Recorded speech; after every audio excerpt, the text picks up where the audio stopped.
Adoro esos Ujú. mensajes. Muy bien, perfecto. Aquí estamos, lo Ahora. logramos. Bueno, primero y todo, pero le pedimos disculpas por la tardanza, o sea, si hay alguien que nos está mirando ahora, pero obviamente que hubieron algunos problemas técnicos que resolvimos. Ya está, listo. Acá no pasó nada. Aquí estamos las tres. Bueno, darle la bienvenida a todas y a todos los que nos estén mirando. Bueno, este es un evento organizado por la revista Poliglosa, una revista digital que tiene muy poco tiempo, menos de un año, y este mes, en el mes de mayo, hemos publicado la tercera edición, el tercer número de nuestra revista, así que están todas invitadas a entrar a la revista, a ver todos los artículos y las cosas interesantes que hay. Y también a seguirnos en nuestras redes sociales, en Instagram nos encuentran como poli-glosa, en YouTube también tenemos un canal, Poliglosa, y Facebook, por donde estamos transmitiendo ahora. ¿Okay? Bueno, darle la bienvenida a Susana Ibáñez. Muchísimas gracias por haber aceptado hacer esta A entrevista. ustedes por la invitación. Muchas gracias. Y también a Rosario Berrastro, que es una colaboradora nuestra y, bueno, amiga de muchos años. De muchos Y, años. Nos también, conocimos las tres juntas. sí. Exacto. Y bueno, también es quien hizo la reseña del libro de Susana, Te juro que es por tu bien, y que también la hemos publicado en nuestro Instagram de Poliglosa. Así que bueno, para comenzar, bueno, voy a leer una breve biografía de Susana para aquellas personas que no la conocen. Susana nació y vive en la ciudad de Santa Fe, cursó sus estudios en la Universidad Nacional Litoral y en la Universidad Nacional de Córdoba, donde se doctoró en Literaturas y Culturas Comparadas. Se desempeña como docente en el nivel superior en cátedras de literatura en lengua inglesa, coordina talleres privados y clínicas de escritura creativa. Obtuvo primeros premios en certámenes nacionales de narrativa, Juana Manuela Gorriti en Salta en 1999, el Olegario Víctor Andrade en Entre Ríos en el 2002 y el de General Cabrera en Córdoba en 1998. Además del premio Leoncio Gianello de novela en 1998 y el premio Provincia de Córdoba en el 2018 por su obra La vida al ras del suelo. Bueno, muchísimas gracias nuevamente, Susana, por estar con nosotras. Bueno, antes de comenzar con nuestra entrevista, habíamos pensado que sería interesante que Rosario leyera la reseña para aquellas personas que no están familiarizadas con tu obra, con tu último libro, para que puedan saber un poquito de qué se trata. Muéstralo, muéstralo. Acá está. De pala brava, preciosa. El mío está en Santa Fe. Vos tenés versión virtual únicamente. Muy bien. Para los que no leyeron aún el libro de Susana, espero poder entusiasmarlos con la reseña. Bueno, en su último libro, Te juro que es por tu bien, la escritora Susana Ibáñez propone dos novelas cortas, La aguja en el ojo y Me verás volver. Ambas parten desde títulos de por sí inquietantes y sugerentes. En la primera, Emi, una niña que veremos crecer, lucha contra la soledad y el desamparo de una familia que es incapaz de ofrecerle un ambiente seguro. De la mano de Doris, su vecina costurera, intentará desvanar otro tipo de relaciones, de sueños, de futuro, buscando casi de manera incansable la mirada amorosa de un otro. Con tintes nostálgicos de a rato y tragicómicos en otros, narrada de manera ágil y prolija, invita al lector a identificarse con cada uno de sus personajes. Es tal vez esta humanidad al descubierto, imperfecta, incompleta, pero pulsante, la que logra de forma imperceptible que los personajes se conviertan en personas. En Me verás volver, un grupo de vecinos de un consorcio comienzan a inquietarse ante la presencia de un vagabundo en la entrada del edificio. Poco a poco sus acciones tomarán caminos inesperados. Con un tono cómico y alegre, contrapuesto con lo dramático de la historia, nos muestra de manera sutil que lo real y lo aparente se confunden fácilmente. Marca casi de forma fatídica la delgada línea que existe entre el bien y el mal. Perspicaz, inteligente, surrealista, nos lleva de la mano al vasto mundo de la hipocresía humana. Ambas novelas, situadas en la capital santafesina, nos dejan recortes de sus calles y de su gente. Será para quienes nacimos en estas tierras el grato encuentro de los lugares conocidos, y para los foráneos, la mirilla por la cual divisar otros territorios. Dos novelas que sacuden a quienes quieren ser sacudidos. Dos relatos que nos adentran en los laberintos de la naturaleza humana. Quien tenga el coraje de transitarlos tendrá la posibilidad de seguir repensándose, aunque quizás esta vez la aguja le quede en la garganta. No me acordaba de ese final, qué lindo. ¡Bravo! El remate. Me encanta. Me dan ganas de leerlo. A mí también, de nuevo. Esa es la idea. Sí. Bueno, vamos a comenzar con primero con la primera historia, con La aguja en el ojo, que bueno, para mí tiene obviamente un significado especial, porque bueno, cuando te hice la entrevista para mi tesis, allá en... Hablábamos de esa. Hablábamos de esa, pero ¿cuándo fue? ¿En julio o antes? No, abril, más. Yo lo asocio con calor, así que Sí. tiene que haber sido mayo, abril. Probablemente hace un año. Yo ya creo que le estaba escribiendo en ese momento. Sí, me acuerdo. Y ya, a partir de ese momento ya me enamoré de Emi, así que, bueno, es como que claro, una historia yo te contaba que no sabía si se iba a poder sostener a lo largo de toda la novela esa ambigüedad de no usar ningún adjetivo que explique, que señale la biología de Emi. Claro. Y bueno, se pudo. Se pudo. Se luchó, pero se pudo. Y bueno, mi primera pregunta tiene que ver con eso. ¿Cómo fue el experimento literario de escribir una novela en donde uno de los personajes, en este caso Emi, no tiene marca de género? ¿Cómo fue ese experimento para vos? No me lo propuse como un objetivo al principio. La idea era que el personaje iba a ser Doris. Y cuando lo empiezo a narrar, que se supone que tenía que narrar desde un niño o una niña, o una mirada que yo todavía no pensaba en un género no binario en ese momento, no me decidía si iba a ser un varoncito o una nena la que aprendiera a coser con Doris, o quien aprendiera a coser con Doris. Entonces dije, bueno, no importa, lo dejo, lo empiezo y que la misma historia me diga si tiene que ser, qué tiene que ser. Y página 25 todavía no me había decidido, entonces digo, bueno, voy a ver si es posible llegar a contar toda la historia sin decir, sin binarizar la cosa. Y cuando lo leen mis amigas, me dicen, yo quiero saber más de Emi, porque se sabe mucho de Doris, pero nada de Emi, y Emi es un personaje, o una personaje, que necesita una historia propia. Entonces ahí dije, bueno, ya que se puede, que evidentemente se puede hablar en primera persona, sin marca de género binario, busquemos una historia para Emi que le permita explicar un poco más de su vida, pero desde ese punto de vista, ¿no? Sin querer decir nunca cuál es su sexo biológico.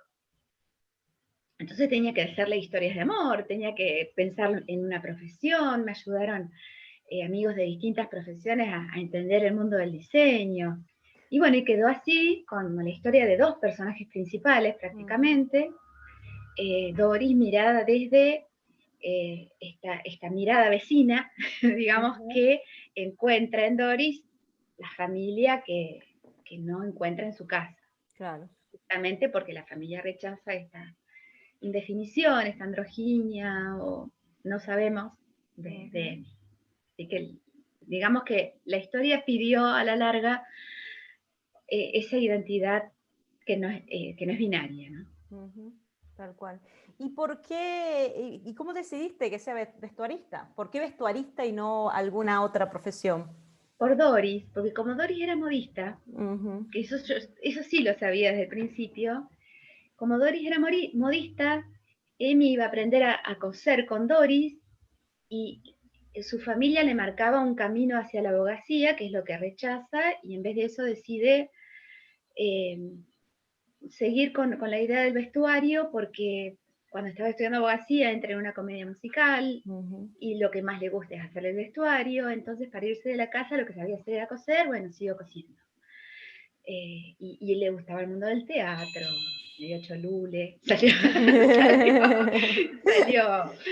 Emi, así que, bueno, siguió por ese lado, y aparte me parecía fascinante, yo nunca había leído nada acerca de alguien que hiciera vestuario en teatro, y bueno, hablé con Nacho, que es amigo mío, y también estudio profesor de inglés, y el Nacho me contó mucho de su vida, y yo le decía a Nacho, de las cosas que vos me estás contando, hay mucho que yo ya le hice hacer a Emi, así que me viene perfecto que vos me des un poco más de detalles, porque me sirve para confirmar en parte que lo que yo me había imaginado era posible, porque por ahí eso de la investigación que hace un escritor para hacer ficción, es más que nada confirmatorio. Da tranquilidad a quien escribe, porque después no es que usemos datos duros para decir, bueno, en 1922 empezó el vestuario argentino. No hacemos eso, pero lo que nos van contando nos decía, bueno, iba bien, por donde yo iba bien,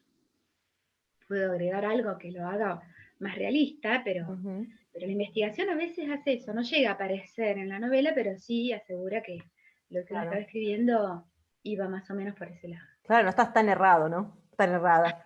No, y por ahí hay cosas que sí se corrigen. Claro, tal cual. Leí sobre conservación de ropa de ópera, no, miré todo, las novelas.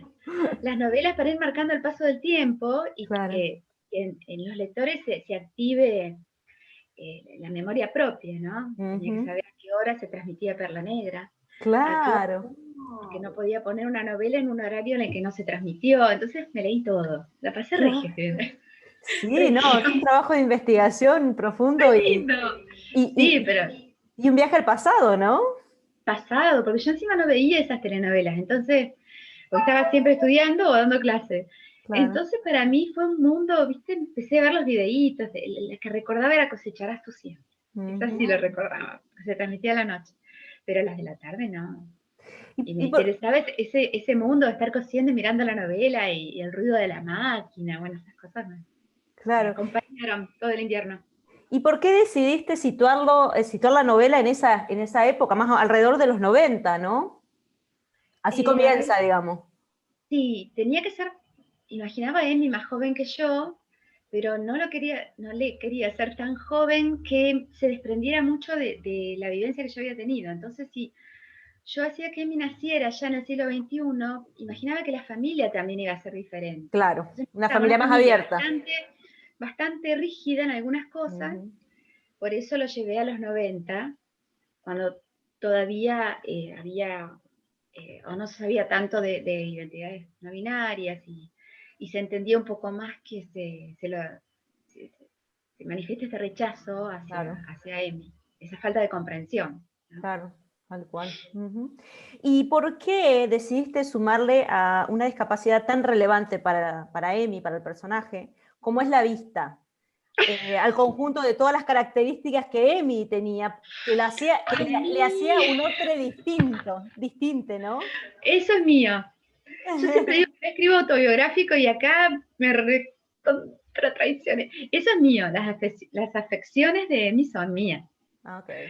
Y me parecía interesante para alguien que tenía que, porque yo no coso, por supuesto, no llego a ver ni un botón, un botón y no me entero.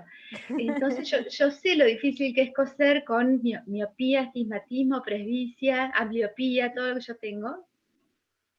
Entonces se me ocurrió que podía hacer algo que a Emi le pasara y que no lo pudiera pelear, por más que Emi intenta triunfar en el mundo del vestuario y del diseño, si tenés un problema en la vista, son cosas que te limitan más allá de tu vocación y de tu dedicación. Entonces dije, bueno, de esto sé.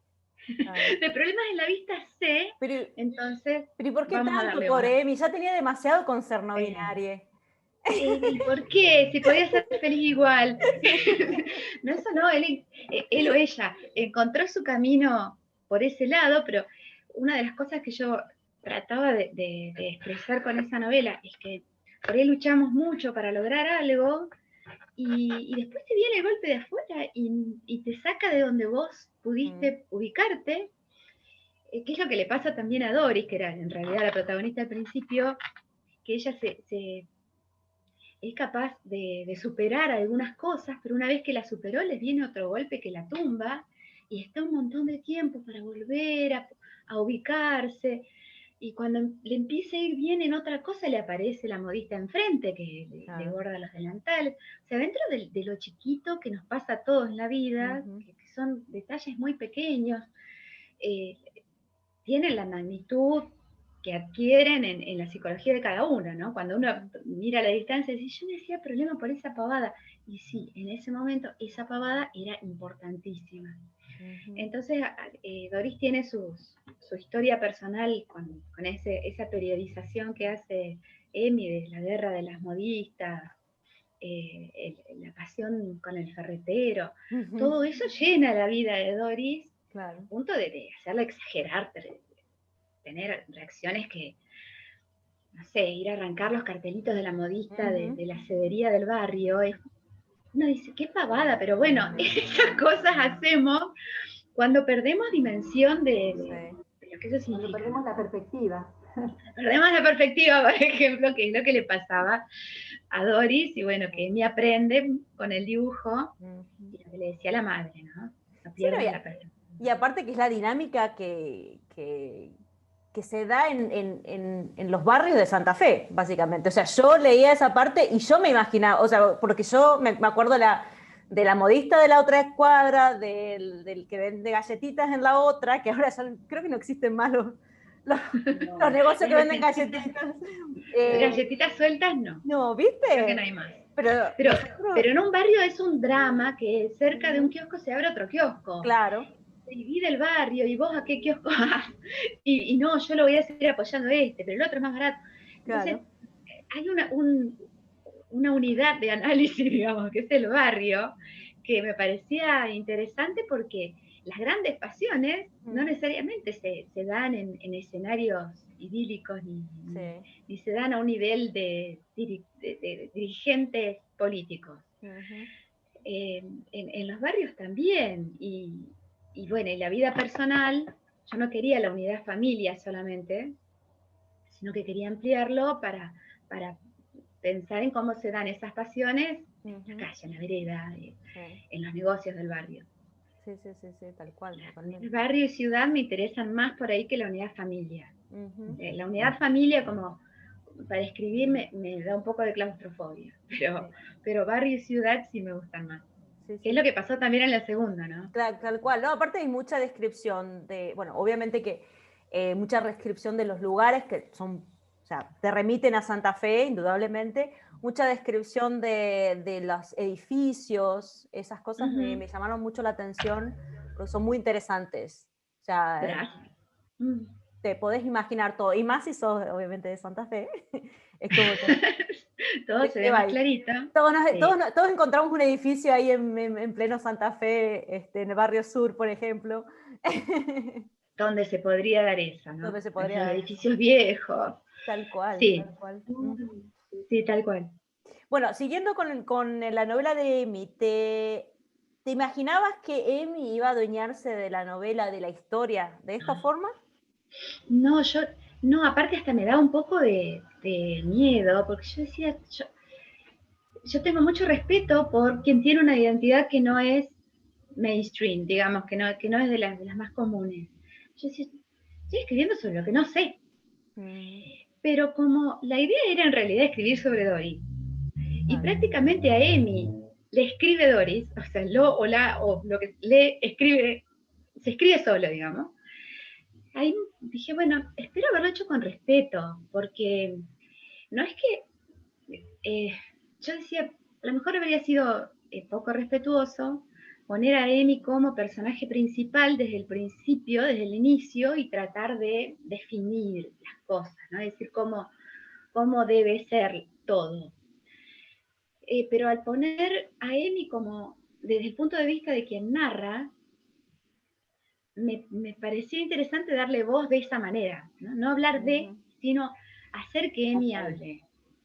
Eso dije, bueno, espero primero no haberle faltado respeto a nadie, pero me interesaba más poner a Emi hablando que hablar de Emi. Claro. ¿No? Parecía que lo podía hacer mejor, porque lo que a mí me pasa cuando escribo es que me manejo, por ahí las decisiones que tomo tienen que ver con lo que no puedo hacer, no con lo que sí sé, sino, bueno, esto no lo puedo hacer, o sea que por acá no voy, Claro. porque no sabría cómo ir por acá, entonces voy por este lado.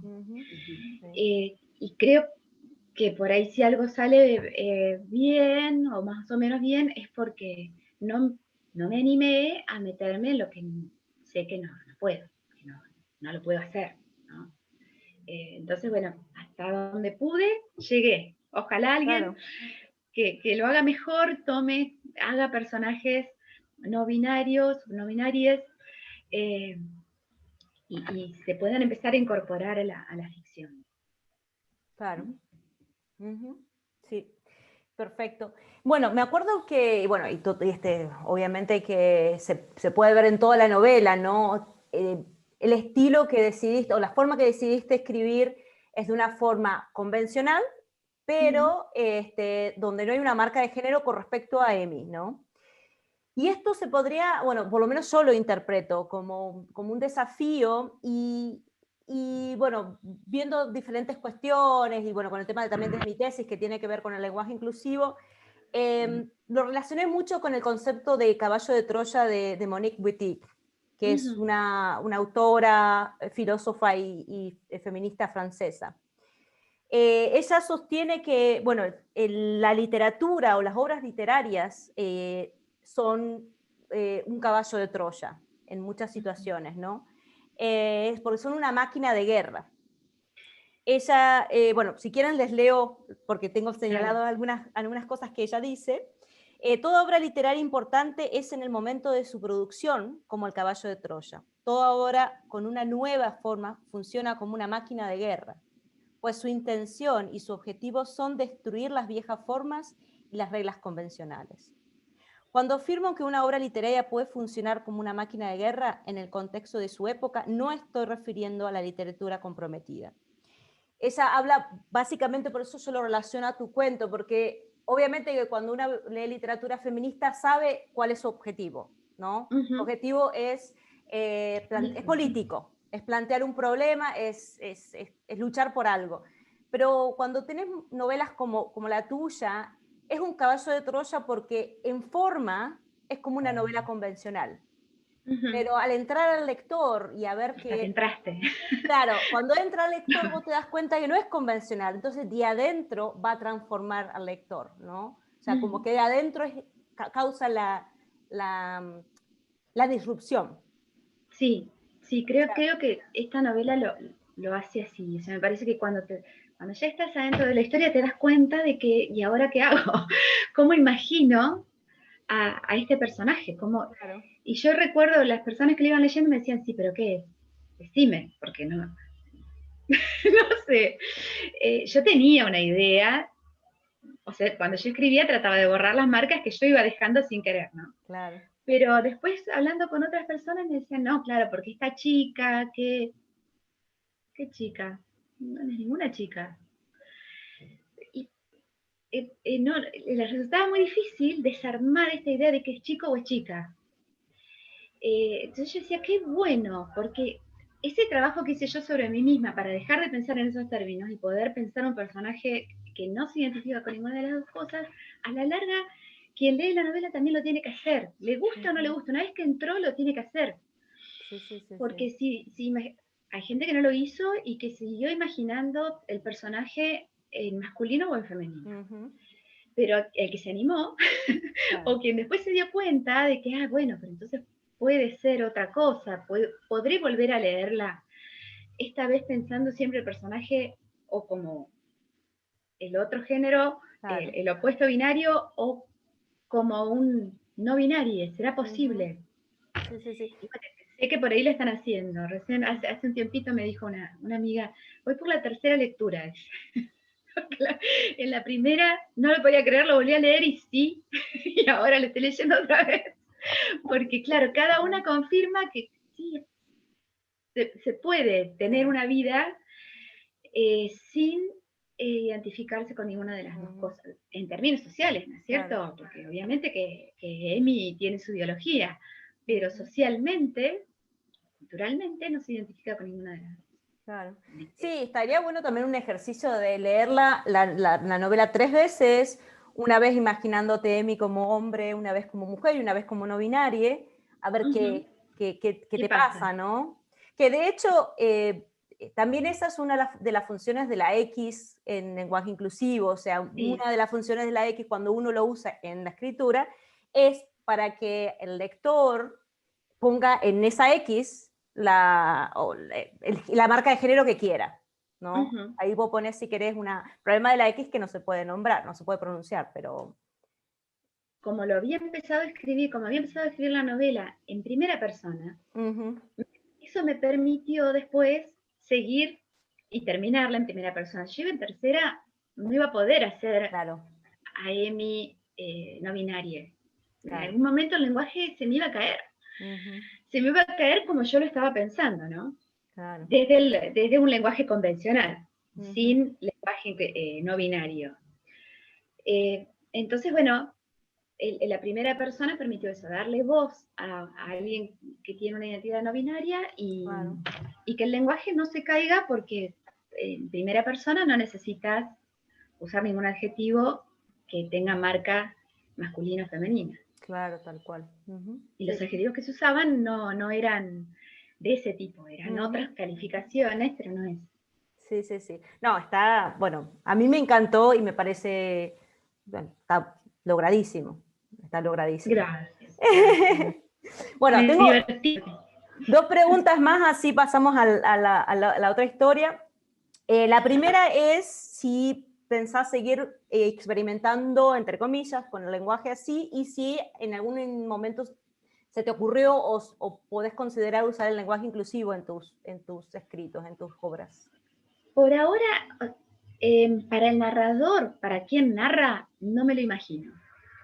A lo mejor lo hago, pero no me lo imagino porque es demasiado texto y, y como la gramática, viste que es lo que hablábamos la otra vez, la gramática no lo sostiene muy bien, no sé si lo haría desde el narrador. Si en algún personaje que hable así, sí, perfectamente. Por ahora, bueno, lo que estoy planeando hacer es lo opuesto. Es un personaje muy recalcitrantemente conservador, que se Santafesino de cepa. expande, un santafesino bien, varón, de unos Bachirulo. 50, o sea, pero recontra bachirulo, que tenga sus opiniones muy firmes en cuanto a, a todo, pero por supuesto que yo estoy del otro lado, pero quiero darle voz a ese personaje para reírme un poco, para reírme un poco de él, pobrecito, porque lo vamos a hacer sufrir un poquito. Que Pero, sufra por machirulo. sí. Pero bueno, le estoy armando, por ahora está todo en tarjetita, ¿no? Le estoy armando situaciones en las que esas formas de pensar entran en tensión. La historia va por otro lado, no tiene que ver con eso, pero bueno, el hombre, este personaje entraría en contacto con una enorme cantidad de personas por día y entre esas personas habría algunas personas que lo ponen incómodo. Sí, lo quiero incomodar. Muy bien, me encanta. Me Por encanta. ahora va por ese lado. Perfecto. Bueno, y mi última pregunta con respecto a esta novela es si vamos a tener una secuela de Emi. Todos queremos una secuela de Emi. Ay, no se me había ocurrido.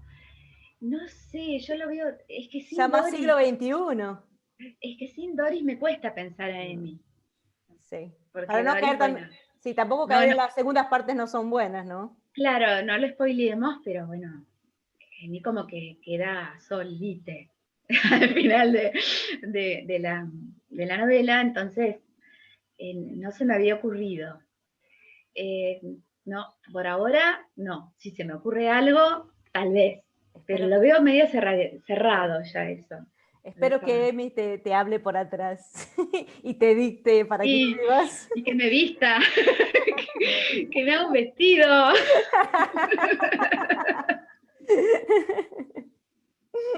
Claro. Muy bien. Bueno, Ro, ¿vos tenés alguna otra pregunta con respecto a... Te cuento que entre esto experimental, hablábamos con Andrea y decíamos, bueno, también depende de quién lee la novela, ¿no es cierto? La edad, la identificación con el género del que lo lee. Yo, mi hija tiene 14 años y es muy lectora de una aplicación que existe ahora que se llama Wattpad, y bueno, leen novelas por internet.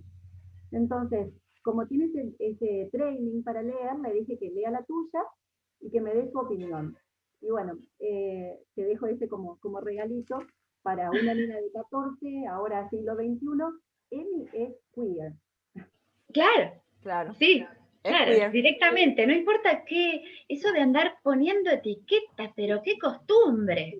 Qué mala Queer y costumbre. listo, sí, Qué queer y mala listo. costumbre.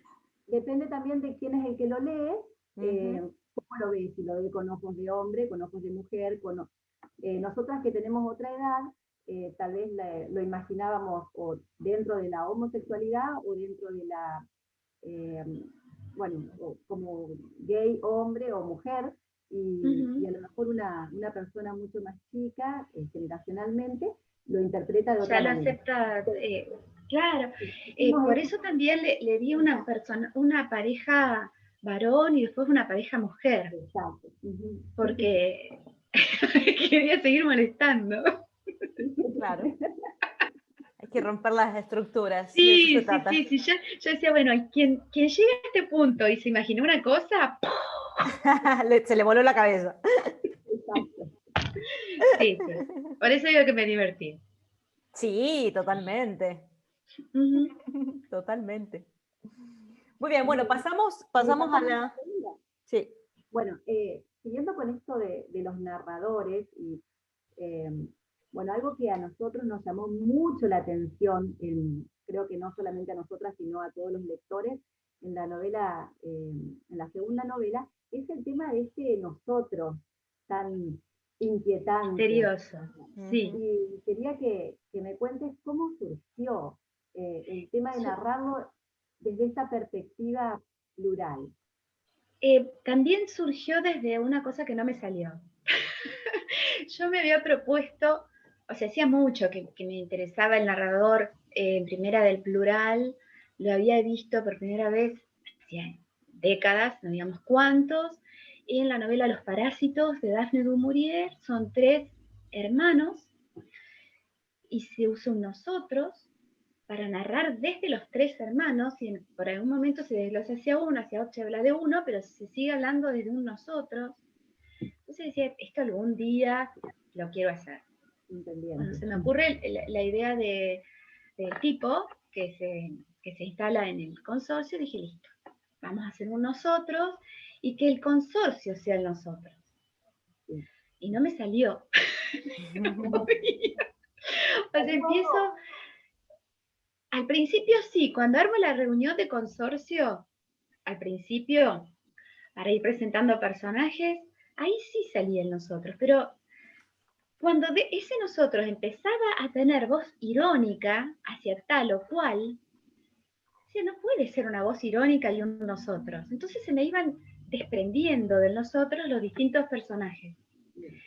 Y yo iba ubicando a cada personaje en un departamento y decía, bueno, a lo mejor nosotros es el edificio. Eso, yo seguía escribiendo a ver qué pasaba. Se me llenaron los departamentos de personas a las que ya habíamos criticado y ya habíamos dicho barbaridades de todos y todas los habitantes del edificio, y me queda un departamento sin definir. Entonces dije, bueno, nosotros vivimos acá, vivimos en el 3er piso, y por eso llegamos a escuchar por otra cosa del punto de vista, cómo podíamos nosotros escuchar lo que pasaba en todo el edificio.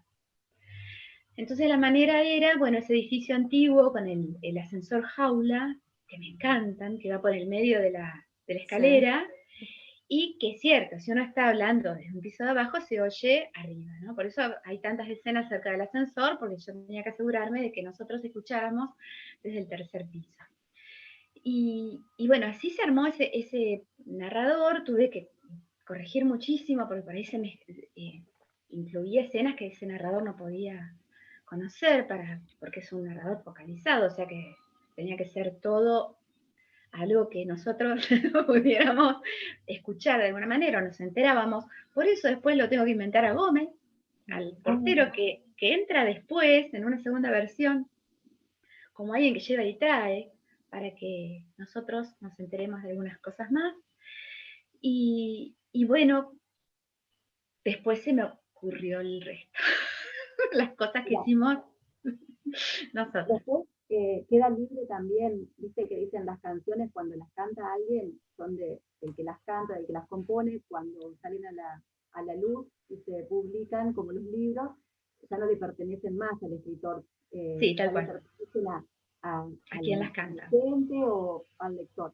Bueno, en mi caso, después de haber leído, no me podés matar igual la fantasía, que para mí ese nosotros, para mí significa lo que todos tenemos de cada uno de ellos. Sí, sí, lógico. Lógico, porque yo me imagino quien lo lee, bueno, no en mi caso porque yo no tengo esa experiencia de leerlo, ¿no? Pero quien llega hasta casi el final, digamos los 3/4, se empieza a dar cuenta de lo que estamos haciendo nosotros, porque por un tiempo podemos ser críticos con lo que hacen los otros. Exacto. Porque claro, uno puede replicar la opinión de ese nosotros acerca de Bichito, acerca de Cuchillo en Liga, acerca de los personajes estos tan amorosamente llamados, nombrados. Pero hacia el 3/4 nos empezamos a dar cuenta que nosotros no somos tan inocentes, que estamos haciendo cosas peores. Entonces, bueno, ese me pareció que estaba bueno seguir con el nosotros así. Sí. Por eso les digo que lo que yo me había propuesto al principio, bueno, no salió, pero creo que quedó bien, porque a partir de esa limitación había que superarla y se hizo otra cosa que me parece que quedó bien. Yo te digo cómo yo lo interpreté a nosotros, que se lo conté a Rosario. El nosotros para mí era una pareja de hermanos jóvenes, rugbyers, con esa, porque uno, o sea, el narrador principal es como que se da cuenta de las cosas malas, pero de las cosas, o sea, de las cosas que están mal, pero a su vez hace cosas malas. Sí. Entonces, como que, y para mí es como que en nosotros impulsa a que él se sume a hacer las cosas malas, ¿no? Que a lo mejor solo no lo hubiera hecho. Lo que pasa con los rugbyers, ¿no? Los rugbyers a lo mejor solo es digamos así, un boludo, ¿no? No hace nada. Pero en manada, cuando son 15 y son rugby, están, sí, son los machos, claro, machirulo, qué sé yo, ahí, bueno, ahí matan a alguien, ¿no? Como bueno, pasado en Argentina, ¿no? La muchedumbre siempre ha alentado a la violencia en distintos grupos. Y obviamente no todos los rugbyers son iguales, sabemos. Por supuesto. No, pero el tema es que toda esta cuestión machirulesca y del patriarcado, que por un deporte que es bien para hombres, y cuando sos hombre, y cuando estás en grupo. Pero ahí te hice una trampa. Que hasta ahora nadie cayó. No, para una próxima lectura. ¿Por qué 2 varones? No, para mí, por el hecho de, bueno, por las o sea, cómo definen a les vecines y un poco por las bromas que le hacen al tipo. Esas cosas son muy me imagino varones haciendo eso y no mujeres. En mi imaginación son un varón y una mujer. Ah, ok. Lo que pasa es que nosotros, el masculino, invisibiliza a la mujer, la presencia de una mujer. Sí. Por eso me interesaba usar ese nosotros también sin llegar a decir quién era, porque es una manera también de hablar de la necesidad de que el lenguaje empiece a cambiar de alguna forma, porque si había una mujer, no lo sé. Claro. Sí. Entonces, bueno, hasta ahora nunca lo había podido decir, pero ese nosotros muestra que cuando dicen, bueno, pero el masculino incluye a las mujeres, mira cómo lo hace. Sí. Mira cómo lo hace, que ante situaciones de violencia o de discriminación enseguida pensamos en varones y no nos damos cuenta que puede haber una mujer incluida. Tranquilamente, porque hay muchas mujeres que pueden hacer esas cosas, sí. No pueden ser 2 mujeres porque ahí sí cambiaría el género de nosotros. tras, Ujú. ¿no? Pero sí puede haber una mujer y si lo está no sabemos. Eso es lo que Claro. yo de alguna manera quería que pasara, ¿no? Claro. Y en cuanto a si son rugbyers o deportistas, por ello lo acerco más a estudiantes de letras porque hay muchas opiniones o imágenes que podrían conocer solamente, por ejemplo, cuando se cae el tipo que está peleando y pone rodilla en tierra, ellos dicen, bueno, no, cayó como Patroclo. Ah, claro. Bueno, hay un par de alusiones a literatura clásica que Claro. habla más de estudiantes de letras eternos, ¿no? Esos estudiantes que vienen de un pueblo, se quedan y mientras les pagan el departamento se quedan, ¿no? Claro. Estudian, hacen una materia por año, pero disfrutan de estar en la ciudad y no en el pueblo.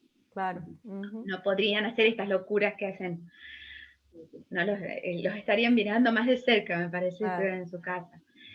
Pero por eso, bueno, me da la oportunidad de hablar no solo de Lemmy, hablando de sí misma, sin decir cuál es su biología, sino además de hablar de ese nosotros y cuando se empieza a decir, no, pero si vos, ¿para qué vas a decir nosotros? Sí, diciendo nosotros, ya alcanza. Y fíjate cómo no alcanza, No. que no llega a describir cuál es la identidad de estas dos Personas, tal cual. Bueno, eso me lleva un poco a la segunda pregunta que te quería hacer, que tiene que ver con esto de ponerle esos sobrenombres tan particulares a cada uno de los personajes, pero después diferenciar al portero, al que sí le das un apellido Gómez, y a Luquita, que es el otro personaje que tiene un nombre real. ¿Hay alguna Gómez, ¿y cuál es el otro? Luquita. Luquita? Luquita. Sí, sí, sí. Mira. Porque podría ser el pibito, pero no es el pibito, tiene nombre. Entonces, bueno, si había algún motivo en particular por el cual hiciste esa diferenciación. En cuanto al portero, apareció después. Entonces calculo que tiene que ver con el proceso de escritura, porque para cuando aparece el portero ya están todos nombrados con sobrenombres. Y en realidad el sobrenombre en un consorcio por ahí aparece cuando no conocemos el nombre del vecino. Ujú. Entonces decimos, bueno, el del tercero B, o el Colorado, o el Gritón. El pelado, el pela. Y después, cuando sabemos cómo se llama, ya hacia adentro de nuestro núcleo seguimos con ese sobrenombre. Ahora, el portero ya lo conoces con su nombre. Y Gómez, aparte, es un nombre muy genérico. Sí. Es un apellido muy común. Entonces, por ahí no se llama Gómez. A lo mejor es otro apellido y le dicen Gómez. Pero no, a él sí le quería dar el nombre porque se me iba armando, a medida que lo incluía, como un personaje muy rico. Porque es el que al final termina hablando, si habla con el tipo y el que se le sienta al lado. Entonces quería darle mucha importancia, mucha identidad a este Gómez, que me parece el más humano de todos, a pesar de que tiene sus problemitas. El hombre no está del todo bien. Es verdad. Pero Gómez merecía todo mi respeto. Pero aparte creo que es un personaje muy querible, es un personaje sí, desde el principio que es muy, muy adorable, ¿no? sí, me hice amiga de Gómez. Y Luquita, no sé, me parece que no me di cuenta a lo mejor, pero me parecía gracioso llamar a Luca y que creyeran que era por Prodan.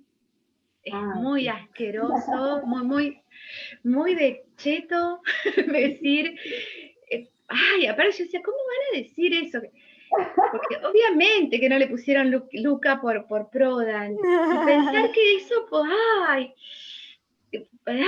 entonces, no sé, creo que quería resaltar que se llamaba así, pero no me di cuenta de que era que ese otro personaje también tenía nombre propio, lo que muestra que los lectores completan los sentidos posibles del texto. Así Claro. que me pone contenta. Otra cosa que no nos ponemos de acuerdo con Collado es que Collado. Collado, siempre dando la nota. Entre nosotros, no sé por qué, pero siempre nos hablamos por apellidos. Bueno, yo le digo Berrastrato. Berrastrato. Es una anécdota del Brown, porque en realidad la profesora de filosofía leyó mal mi apellido hasta hace 20 años atrás y quedó para la anécdota. Y ya quedó. Así que bueno, somos Collados y Berrastrato. Pero bueno, no nos ponemos de acuerdo porque ella me decía, para mí estos personajes del consorcio son gente de clase alta, así como muy cheta, y a mí yo volví a releer, ¿viste? Como para poder validar mi impresión, y encontraba como algunas descripciones más grasas. Por ejemplo, decir, en el edificio había olor a bife, y quiero hacer una salvedad. Poníamos las revistitas donde escurríamos las milanesas. En ese edificio se escuchaba todo. Entonces, me lo imaginaba por momentos como más a conventillo. Y, a ver, que no quiere decir que porque uno coma milanesa o haya olor a bife en una casa, significa que tiene que ser algo de mal gusto, pero sí lo asocio con lo que está arraigado en nuestra concepción de cómo imaginamos un edificio de clase alta. Ahora, exacto. en los edificios de clase alta también se comen bifes y el olor a bife te sale del edificio, del departamento. Entonces lo que yo imaginaba era un edificio bastante antiguo, cosa que tenga nada más que 3 pisos. Para el ascensor jaula habla de un edificio de 1930, 1940, y gente muy pretenciosa. Sí. Al punto de decir, no queda bien que, no dice no queda bien que haya alguien viviendo abajo, sino queda bien que esté muy flaco. Habla bien de nosotros que esté bien alimentado. O sea, la cosa era... muy Susanita, ¿no? Muy Susanita de Quino. Es claro que hacia afuera nuestro edificio, porque es de categoría, pero hacia adentro es gente común y corriente. Más estos estudiantes no se van a andar comprando mucho papel de cocina para secar milanesas si tienen las revistitas. El olor a comida está en todas partes. Entonces, yo quería que hubiera como una fachada muy, muy prolija. Bien. Y hacia adentro, el edificio común y corriente, el que vive en el edificio sabe que va subiendo el ascensor y sabe que cocinó el de segundo, sabe lo que cocinó el de tercero, porque no hay forma de que eso se elimine totalmente, ¿no? Yo vivía en el edificio, bueno, abría la puerta y sabía lo que había cocinado el de enfrente. Claro. Bueno, así. Sí, para mí era un grupo de vecinos de clase media alta ahí, pero, o sea, lo que pasa en Santa Fe y en otras partes de Argentina también, ¿no? O sea, gente que tiene una clase bien ahí, pero le gusta aparentar. Cómoda, pero le gusta aparentar. Claro, pero siempre se trata de que hacia afuera parezca que estoy más que cómoda. Claro, exacto. Entonces, la encontramos bien a esa clase, la distinguimos bien. Sí, pero aparte no hay crítica en esto, quiero decir. Lo que creo que, no sé si se ve en los textos, pero creo que cada uno hace lo que puede con lo que tiene, ¿no? Y el que nació en determinado lugar social se va a comportar como las personas de su lugar, porque lo ve como natural, aunque no lo sea, lo ve como natural. Entonces no hay acá una crítica a cómo vive nadie, sino una descripción amorosa, creo, a pesar de las críticas al Pela y qué sé yo. Creo que todos tenemos un montón de cosas de todos ellos, de todos esos departamentos. Y bueno, no busco ponerme en una postura superior de decir ustedes son malos porque no deberían hacer esto, sino nosotros hacemos cosas peores. Claro, ahí se ve bien claro el porqué del nosotros claro. Como narrador, ¿no? Somos peores, sí. Sí, a pesar de que todos tienen grandes defectos, bueno, quien narra tiene lo suyo. Sí. Tiene la empatía. Tengo 2 preguntas más para hacer. Una tiene que ver con este uso de frases que yo diría panfleteras, que la veo mucho en la segunda novela. A ver, por ejemplo, el pobre es pobre porque quiere, o inclusive, Ajá, te juro que es por tu bien, pareciera sí. eso, frases hechas que por ahí son tan irritantes. eh, bueno, si por algún motivo las elegiste. A mí me parece que esas frases sintetizan mucho cómo es un personaje. Con hacerlo decir una de esas frases ya sabemos quién es. Se juega ahí, me parece, con los estereotipos, por supuesto, pero son novelas breves que tienen muchos personajes, sobre todo la segunda. Entonces ahí tenía que jugar con estereotipos porque no tenía lugar para desarrollar personalidades complejas y aparte porque estaba narrado desde una primera persona, que nunca va a llegar a saber cómo piensan los demás, a lo que haga una escritura polifónica y que vaya cambiando, que también fue una posibilidad en un momento, que cada capítulo lo narre alguien diferente, pero no era el caso acá. Entonces, esas frases, como las escuchamos todo el tiempo, y aparte de nosotros, no sé si les pasa, pero aunque no pensemos así, por momentos aparece la frase porque la hemos escuchado mucho y enseguida decimos, ¿por qué me aparece esta frase? Es la memoria que nos va traicionando por ahí y decíamos, bueno, acá alguien diría seguramente el pobre es pobre porque quiere. O bueno, sobre todo el más derechista de todos, ¿no? El que le da de comer para demostrar que es mejor que la de izquierda, por ejemplo. Sí, o que hace algunas cosas porque hay que hacerlas, porque queda bien hacerlas, y no porque realmente... Para que no lo puedan criticar, pero en el fondo, eso de tomarle las huellas digitales, diciendo yo tengo conexiones en la policía. Hablando. Milico mal. Sí, pero no era tampoco, pero se quería ser el qué, ¿no? Entonces, todos están aparentando ser algo que no son. Bueno, salvo a lo mejor a la que yo le tengo como un poco más de respeto, es a la que viene la que está protegiendo a los perritos. Sí. Que siempre, desde el vamos, ella se maneja a nivel mascota, o sea, no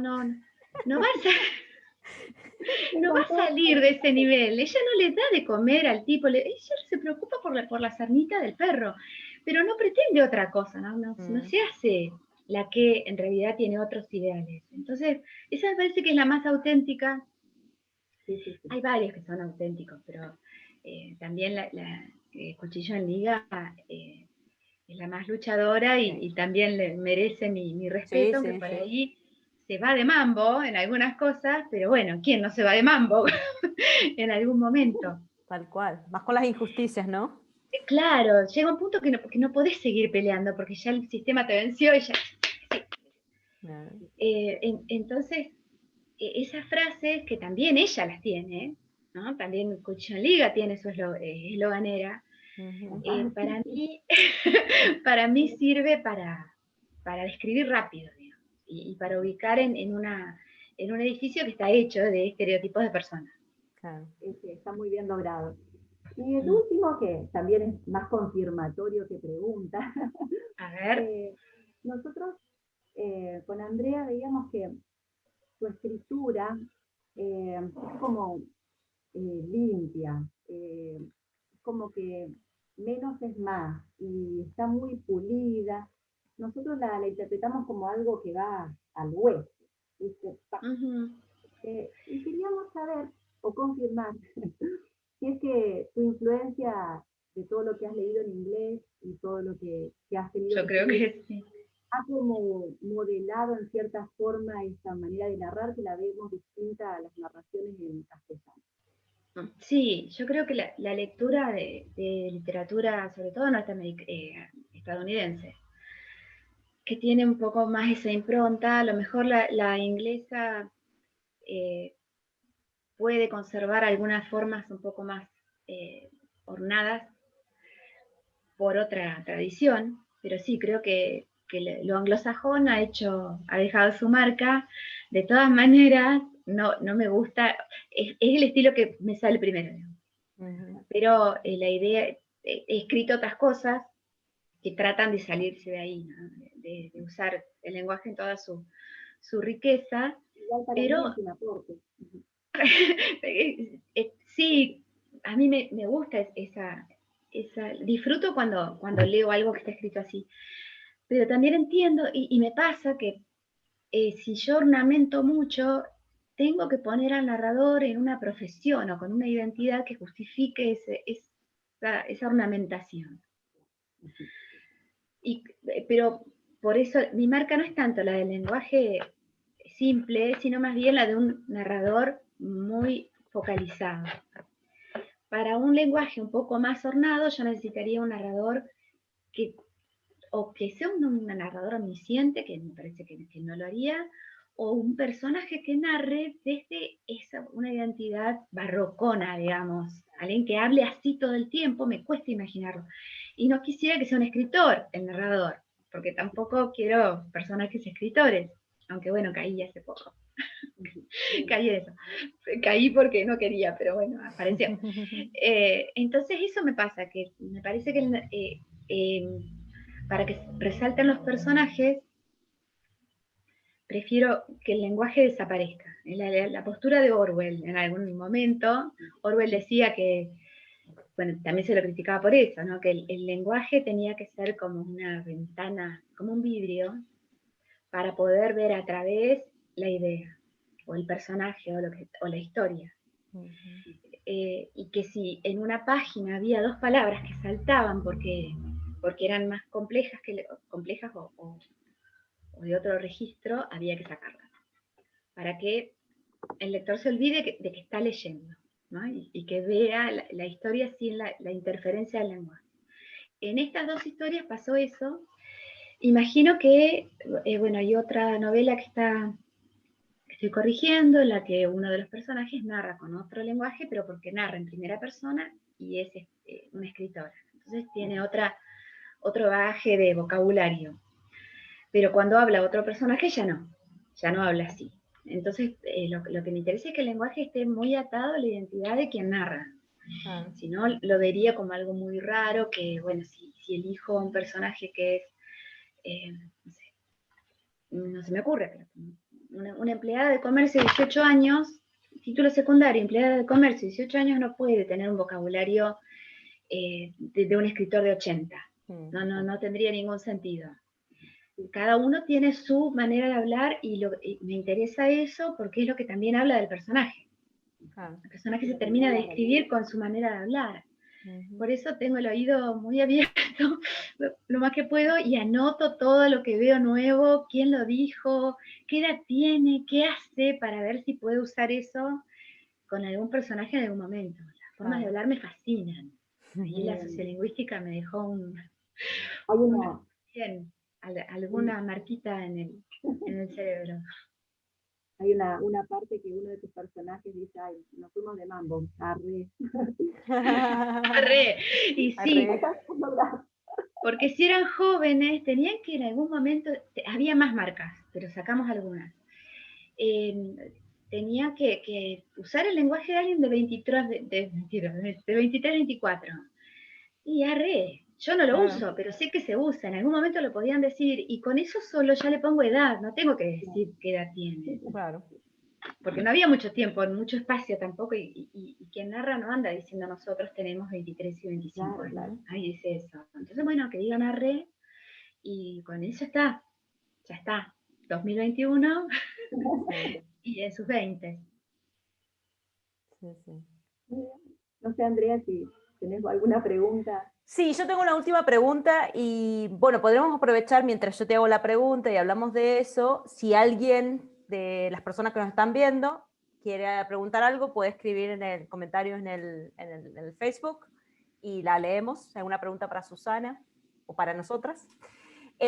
Bueno, mi pregunta es justamente, o mi reflexión tiene que ver con el hecho de que si bien tu libro lo escribiste, estas dos historias las escribiste el año pasado, se publicó este año y justo coincidió, o más o menos en la misma época, en toda esta situación de que se le dio en los medios tanto enfoque a la situación de las personas en situación de calle, como el episodio con la niña M, ¿no?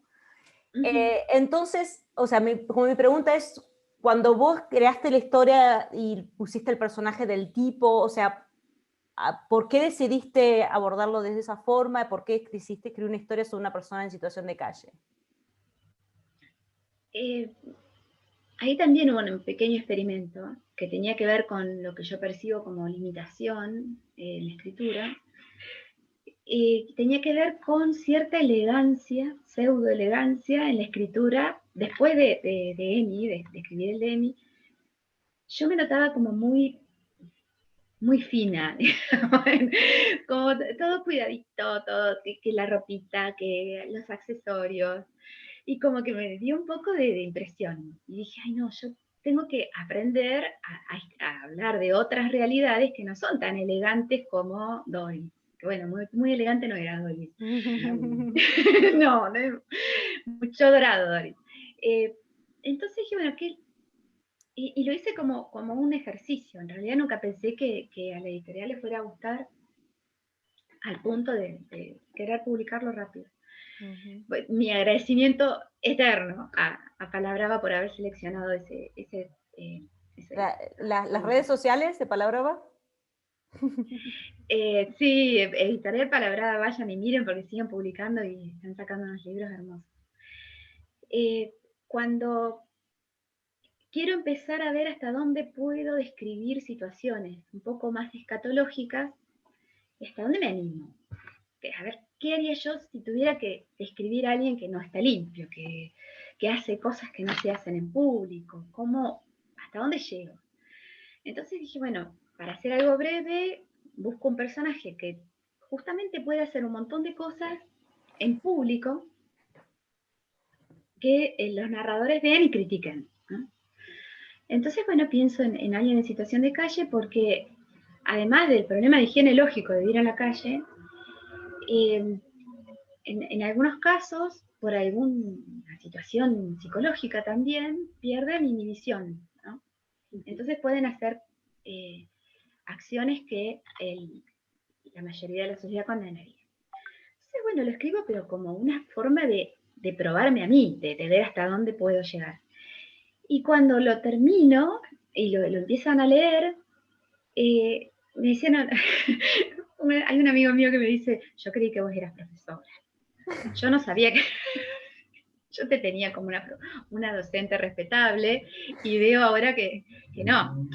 Y entonces, no es que yo elegí el personaje por un interés social en ese personaje, sino que era un ejercicio de escritura que por supuesto, lógicamente que cualquier ciudadano que esté en esa situación tiene toda mi solidaridad. Pero no era ese el foco en el momento, era un experimento de forma, que también, lo de Emi también fue un experimento de forma, ¿no? Viendo hasta dónde llegaba la posibilidad de escribir sin marca de género, o con esa marca de género. Entonces, después como yo tampoco sabía mucho de qué pasaba en las ciudades cuando se daba esta situación de que una persona se instalaba en un edificio, me voy a foros de consorcistas en Buenos Aires y empiezo a leer lo que dice la gente acerca de las ordenanzas de la Ciudad de Buenos Aires y qué es lo que se puede hacer cuando pasa esto. Y el lenguaje que usaban para hablar de gente en esta situación es tremendo. Yo decía, pero acá están todos los personajes que necesito. La idea aparte de que por ahí muchas personas en la misma situación se juntaban y después se iban y volvían al año. Bueno, por eso hice aparecer a Cinco Colores y a Luquita y a los trapitos también. Claro. Había más gente, pero eran todas situaciones que yo leía en los foros de discusión de los consorcistas en Buenos Aires. O sea que la historia prácticamente me la escribieron ellos. Sí, y al lenguaje, bueno, tampoco llegué a decir todo lo que yo quería decir, pero porque yo no me animo todavía a hablar de otras situaciones. Pero yo decía, bueno, me gusta porque hay una preocupación social, alguna visibilización de una situación que todos conocemos a alguien en nuestro barrio que está en esa situación, pero tendemos a invisibilizar, ¿no? A no involucrarnos mucho. Pero claro, si se instala en tu puerta, ¿qué haces? Sí. Un día, 2 días, un mes, 2 meses. y llega un punto que creo que todos al principio están sin decir nada, porque, bueno, les da vergüenza decir algo, hasta que la situación se vuelve insostenible por algún límite que tienen ellos, ¿no? El límite de, es un peligro, con el olor. Cada uno tiene su cuestionamiento, que son comprensibles también, porque es tu casa, porque yo también vivo arriba de un lugar que da olor, y también me quejo. Entonces, no era tanto, cuando lo escribí, tampoco había pasado lo de la niña M, esto en realidad se escribe, las dos historias se escribieron en 2020, y se publica en diciembre de 2020. Entonces, bueno, creo que las dos historias se escribieron en 5 meses, 6 meses. Y en ese momento no había todavía, no se había hecho visible la situación de esta nena.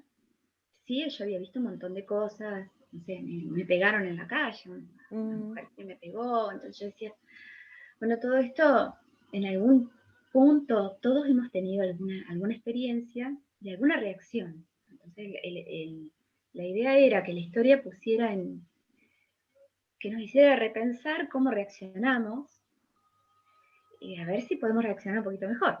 Claro, tal Llegado cual. el caso. Sí. Sí, no, y bueno, volviendo al tema que mencioné antes con el tema de que las obras literarias son un caballo de Troya, yo lo veo en ese sentido, a las dos, ¿no? Tanto Amy con su lenguaje convencional en la escritura, entrando y modificando desde adentro al lector, como la segunda obra, tiene que ver con una situación que, o sea, coincide ahora con lo que está pasando, que también, o sea, sabemos que es temporal porque los medios son así, lamentablemente, ¿no? O sea, se visibiliza la situación de la niña M, pero no la desaparición de Tehuel, ¿no? Por ejemplo. Por ejemplo, y aparte lo de la niña M se visibiliza porque el hombre se la lleva. Claro. Pero, ¿qué pasaba antes? Exacto. ¿Cómo vivía? ¿Dónde vivía? Nadie sabía nada. Y Nadie todo... sabía eso. Entonces, todas esas situaciones están ocurriendo todo el tiempo, no solo en situaciones de tal precariedad, en otros niveles también están ocurriendo, y lo sabemos nada más que cuando salta la noticia. Pero a eso voy con esas pasiones que se cuecen en los barrios. Y por eso me interesa la unidad barrio más que la unidad familia. Porque en el barrio se empiezan a chocar ideologías muy diferentes. Dentro de una familia, sobre todo si todavía viven juntos, hay algunos acuerdos ideológicos, pero en un edificio no hay ninguno. Y un edificio te resume, te sintetiza a lo mejor lo que pasa en una sociedad. No era la intención acá, el edificio no es Argentina. Sí puede ser un barrio cualquiera. Parece que tiene un poco de todo. Están los estudiantes, está el hombre que vive solo, el langa que tiene dos. No, sale todo bien. La feminista. Está la feminista, está la mascotera, bueno. Y Gómez, que bueno, le imaginaba medio como un Joker diciendo, no lo entenderías. ¿Qué personaje ese Gómez? Ese Gómez, sí, cada vez hacía más cosas, Gómez. Me estás robando la novela, Gómez, pero dale nomás. A ver los sueños. Ay, lo de los sueños, eso es desopilante. Bueno, lo de los sueños es desopilante. Lo de los sueños, en realidad estaba en la primera versión cuando yo quería que el edificio narre, el edificio podía llegar a narrar los sueños de los personajes. Entonces los sueños estaban escritos. Claro. Cuando el edificio deja de ser un narrador y el narrador pasa a ser nosotros, lo de los sueños me quedaba y yo lo quería meter porque si no era todo era todo muy duro. Claro. Entonces, para que haya un contraste con algo de fantasía, dije, bueno, entran los sueños a parecérsele a Gómez. Son sueños un poco extraños. Sí. Creo que está bueno en la novela poner primero la historia de Amy, porque yo la verdad, te cuento, cuando terminé de ver la primera, me quedé triste. Y después me quedan esos personajes, como cuando veo una película días y días dando vueltas en la cabeza y digo, pero qué estúpida que soy si no existe. Y me quedan dando vueltas, ¿viste? Sí, pero existen. Pero Sí. existen, sí, eso es el tema. Prenda la luz porque se está poniendo medio oscuro esto. Bueno, aproveche la gente a hacer preguntas. El que quiera, la que quiera, le que Estaba quiera. poniendo tétrico esto ya. Sí, se me está yendo, se Con la nubló. segunda me reí mucho. Con la segunda, me hasta el reí final. mucho. Ahí no te reíste más. El final no es tan gracioso, pero sí. No es nada gracioso. Está narrado de una manera graciosa y bueno, diciendo eso de los sueños que decís vos, 5 colores, diciendo, le agradezco a todos mis padres. Lo que han hecho por mí. No. Bueno, pues eso, lo que me pasó con las dos novelas es que como fueron como dos experimentos y en poco tiempo, me iba divirtiendo porque yo no las pensaba como que se fueran a publicar. Estábamos hablando con la editorial de la publicación de otra cosa en ese momento. Y cuando la editora Patricia Severín me dice, no, yo prefiero esto, ¿seguro? Entonces me pareció raro porque dije, bueno, qué suerte, porque me pude soltar en un montón de cosas que si yo hubiera sabido que se publicaban, por ahí no me animaba. Pero ya estaban escritas, y una vez que está escrito está. Así que bueno, Gami, saludos si nos está viendo y tuvo buen ojo, porque la verdad que están teniendo una linda circulación las dos historias. Agradecemos. Sí. Bueno, hay una pregunta aquí. Silvia Susana Beltrán. Ah, hola, Sil. Dice, mi pregunta, deseo es que, ¿por qué no seguir con esos personajes del consorcio? Te lo digo por tu bien. Ejemplo, es un peligro o 5 colores que son inefables y tan encontrables en la vida cotidiana. En novela o cuentos largos posteriores. No quisiéramos perderlos. Ay, bueno, gracias. Y a lo mejor sí, lo que pasa es que tengo la cabeza secuestrada por otro personaje en este momento, entonces imagino que cuando me lo pueda exorcizar, a lo mejor aparecen de vuelta estos.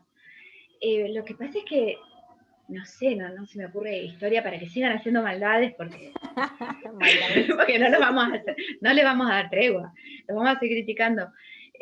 Pero lo que pasa es que están tan estereotipados que no sé si son personajes, son tipos más que personajes, ¿no?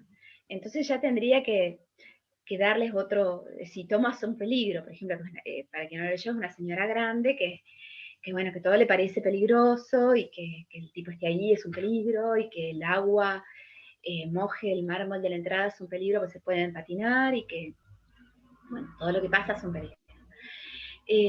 A ella ya, si la tomo el personaje, le tengo que dar historia y tengo que ver todo lo que necesita un personaje para existir fuera del estereotipo. Y como acá todavía eso no pasa, tendría que ver si alguno de ellos sobrevive esta novela y se convierte en personaje. Pero por ahora no los veo como personajes, sino más bien como un boceto a trazo grueso que como es reconocible, hace que la gente se lo crea, digamos. Claro. Bueno, se ve que hay mucha gente que quiere seguir leyendo más historias. Ay, bueno, me alegro. Estaremos todos expectantes a tus próximas obras. Muchas gracias. Espero que sí. Bueno, creo que no hay más preguntas, díganme. A ver si... Creo que no. Si alguien tiene pregunta, hay un nuevo comentario. A ver. Silvia dice, por favor, una historia con un peligro, la voy a esperar. Su peligro tiene un montón de seguidores. Le voy a hacer un Instagram. Porque es un personaje, pero un personaje que para mí no iba a gustar. Es más, se llamaba, cuando lo escribo, la primera versión se llamaba Señora, porque para mí no tenía ningún interés. Entonces le puse Señora. Y después cuando lo terminamos, digo, porque como hay mucha gente que interviene en una escritura, ya es plural. Me dicen, fíjate bien los nombres. Entonces, señora, digo, no, señora, la verdad, no dice nada, señora. Y pelado, bueno, cambió a pela. Claro. Entonces, se me ocurrió lo de es un peligro por Mafalda, porque Mafalda en un momento dice, es un scan, dale un abuso. No sé si vieron. Ella grita en un momento, es un scan, dale un abuso. Separado, ¿no? Entonces digo, bueno, ella en algún momento decía, es un peligro, entonces digo, listo, es un peligro. Es un peligro. Muy bien. A ver, tenemos otra pregunta. Sí. Gracias, ok. Vanessa Cotroneo dice, gracias por la presentación, tengo 2 preguntas para Susana. 1, ¿los personajes asesinos del consorcio participan en las actividades del consorcio o son medio psicópatas solidarios? Solitarios. Y la 2, ¿cómo manejas la relación profesora-escritora? Gracias. Sí, nosotros, el personaje nosotros, participa en las reuniones y participa en el grupo de WhatsApp. Ese era otro desafío, meter un grupo de WhatsApp en una novela que yo no sabía cómo iba a salir.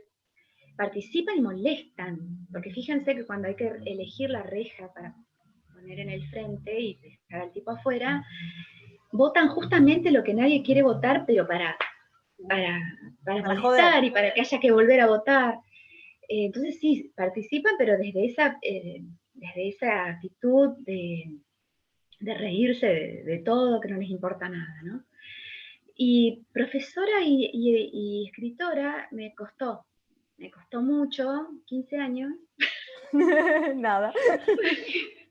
Claro, porque yo escribía cuando era una profesora muy joven y después, cuando empecé a estudiar y empecé a tener otras responsabilidades dentro de la institución, me empezó, por un lado, no se me ocurría nada, o sea, estaba bien bloqueada, pero aparte no me imaginaba escribiendo y publicando y a la vez dando clases. Ya de más grande me entró como una vergüenza.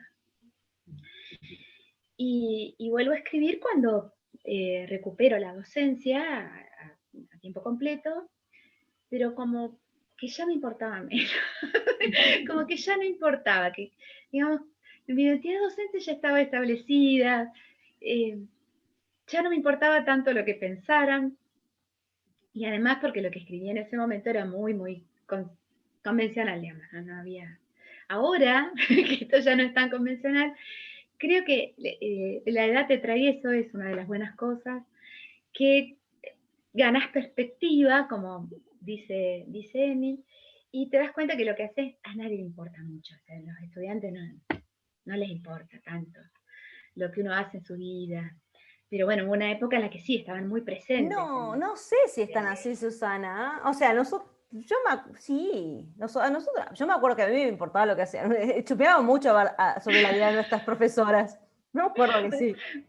Pero como yo no contaba de mucho de mi vida, a lo mejor se enteraban por otro lado, pero yo en mi clase no era de contar de mi vida. Entonces a mí me parecía como que si yo escribía no les iba a molestar tanto. Es más, algunos de los cuentos de la vida al ras del suelo, recuerdo que el de la lapicera, que va pasando de mano en mano y se van contando las historias de las personas que toman esa lapicera, se me ocurrió tomando un examen. Estaba tomando examen escrito, un parcial, recuerdo todavía de quién estaba escribiendo, y todos estaban con la Bic azul, pero todos una Bic azul.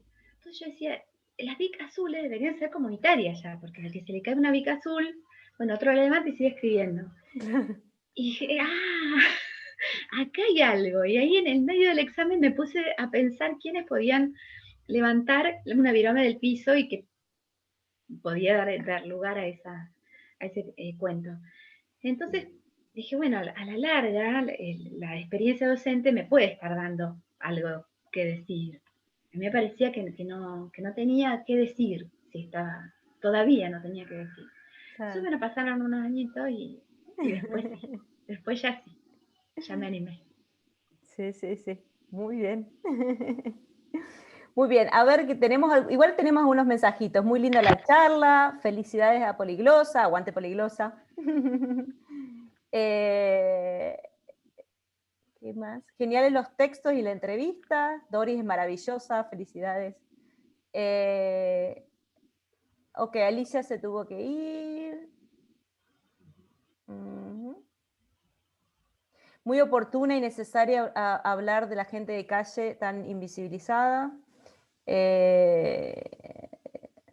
Escrita y narrada magistralmente. Gracias. Por supuesto. Excelente entrevista, buenísimo escuchar a Susana. Los sobrenombres de los inquilinos son desopilantes. Es que nosotros somos tremendos. Felicidades por el evento, muy interesante, hermosas novelas. Buenísimo libro, felicidades escritora. Bueno, eso lo puso mi madre, el Saquino. Bueno, Cholules nosotros, felicidades, qué buen evento, felicitaciones. Bueno, y esos son un poco los mensajitos Muchas que nos gracias. dejaron. Bueno, si no hay más preguntas, podríamos ir cerrando. Sí, quería darte también unos minutos para que hables de la situación en el profesorado del Instituto Superior número 8. Sí, porque justamente cuando estábamos rememorando al principio, antes de empezar la grabación, la historia que nos une, ¿no? En las aulas del Instituto 8, les contaba del problema que se está suscitando por el aumento de matrícula y porque un anexo que se estaba alquilando sobre calle San Jerónimo, bueno, se desalquiló, no se renovó el contrato, entonces en este momento hay 2 carreras que de volver a la presencialidad no tendrían aulas, 2 carreras y 2 divisiones de otras 2 carreras. Si volviéramos hoy no tendrían dónde dar clase. Y así también pasa con algunos cursos de otras carreras que no tienen dónde estar. Y los ingresantes al profesorado de inglés y al traductorado de inglés, que antes eran 2 comisiones, ahora son muchísimos más porque el ingreso no tiene examen de cupo. Entonces es urgente que se empiece a invertir en construir escuelas en general, no solo por el instituto, sino lo que yo veo es que hay una falta de infraestructura escolar muy grande, o sea, la población crece y no se construyen edificios. Y se construyen edificios, lo que ha pasado últimamente es que se buscan edificios súper complejos, súper bonitos, carísimos.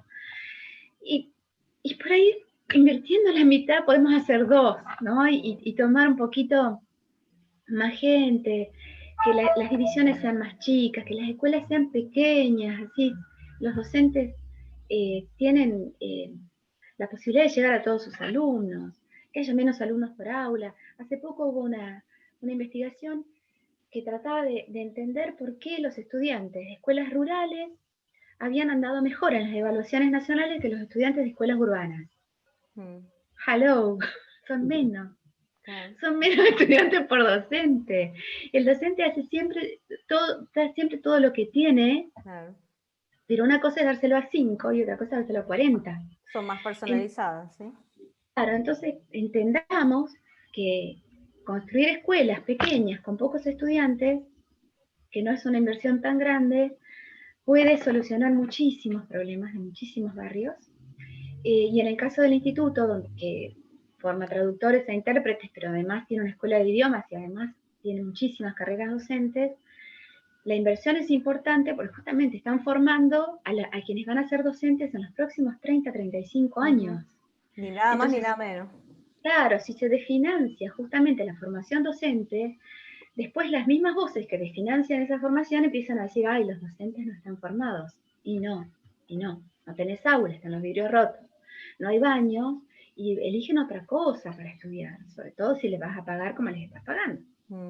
Entonces, bueno, les agradezco este momentito para crear conciencia sobre la necesidad de resolver puntualmente la situación del Almirante Brown, que se está quedando prácticamente sin edificio, porque a todo esto, aula que no se puede habitar, se cierra.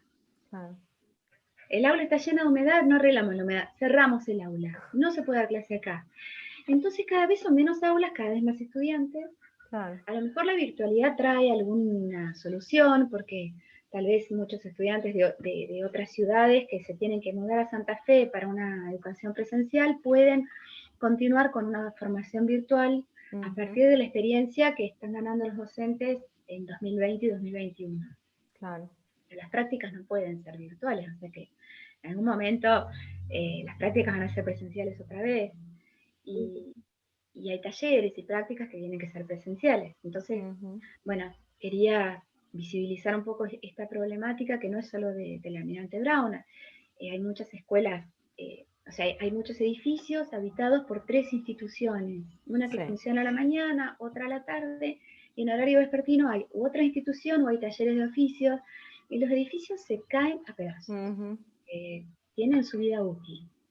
Entonces una forma de reactivar, a lo mejor podría ser invertir en obra pública, contratar a constructores y a fábricas que construyan, que hagan materiales y que levanten justamente lo que me parece que construye un país, ¿no? Que es la escuela pública. Sí, sí, sí.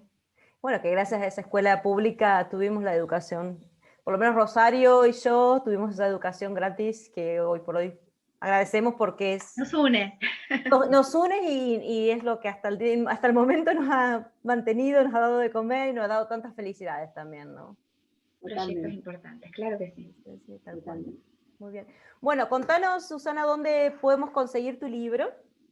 Se consigue en la librería de la UNL, que está sobre calle 9 de julio, creo que es 9 de julio. O sea, enfrente de la universidad, por 9 de julio, está la librería, ahí está la venta, y en el espacio Toda, en el Mercado Norte. Y después, en Rosario está en la peluquería de Pablo Biliardi, y en la tienda Nube de la editorial, y en plataformas de ebooks, en muchísimas. Así que si lo googlean y ponen ebook, les aparecen todas las plataformas. Perfecto, muy bien. Bien, ¿alguna otra red social que quieras compartir? ¿No? ¿Y tus proyectos de talleres o algo así tienes? Sí, lo que pasa es que están bastante llenos, por suerte, y los podemos sostener presenciales porque justamente inscribimos, en este momento hay 10 en cada uno. Tengo 3, uno virtual y 2 presenciales en el Mercado Norte, en el Espacio Toda, y otro en Rincón, que tiene creo que 2 lugarcitos libres, en la Biblioteca Domingo Guzmán Silva. Son todos talleres de narrativa, no hacemos poesía, nada más que narrativa. Así que si alguien tiene interés, me escribe por las redes, y en el virtual hay lugar, en los otros de Santa Fe no, en el de Rincón quedan 2 lugarcitos. Vale, perfecto, muy bien. Gracias por el espacio para contar. De nada.